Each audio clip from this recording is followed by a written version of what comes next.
घोडबंदर रस्ता आणि खड्डे हे नेहमीच समीकरण बनलंय। अनेक अपघात होत असतानाही आणि या जिल्ह्याचे मुख्यमंत्री असतानाही अद्यापही घोडबंदर रस्त्याचा दर्जा सुधारण्यात प्रशासन सपशेल अयशस्वी ठरल्याचं घोडबंदर रस्त्यावरून स्पष्ट होतंय। ठाण्यातील घोडबंदर रस्ता हा राज्य महामार्ग असून हा सार्वजनिक बांधकाम विभाग, MMRDA मेट्रो प्रकल्प तसेच ठाणे महापालिकेच्या माध्यमातून देखभाल केली जाते। यामध्ये सेवा रस्ता ठाणे महापालिकेच्या अखत्यारीत येतो।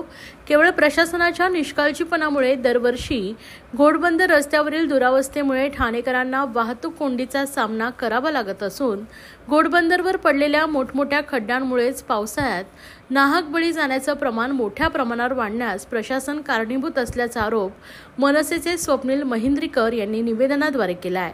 घोडबंदर रस्ता हा राज्य महामार्ग असल्यामुळे या रस्त्यावर नेहमीच मोठ्या प्रमाणावर वाहतुकीची वर्दळ असते।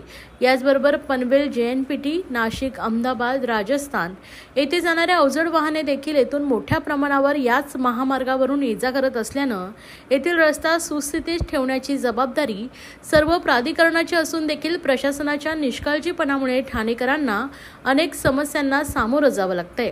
प्रशासनाच्या हलगर्जीपणामुळे या मार्गावरील अपघाताचं प्रमाणही दिवसेंदिवस वाढत चाललंय। मुंबई उच्च न्यायालयाच्या वतीनं यासंबंधी क्षेत्राची कामे महापालिका करेल असं सूचित करण्यात आलंय। मात्र तरीही कामे केली जात नसल्याचं समोर येत असून याबाबत मुख्यमंत्री एकनाथ शिंदे यांनी दखल घ्यावी अशी मागणी नागरिक व वाहन चालक करतायत।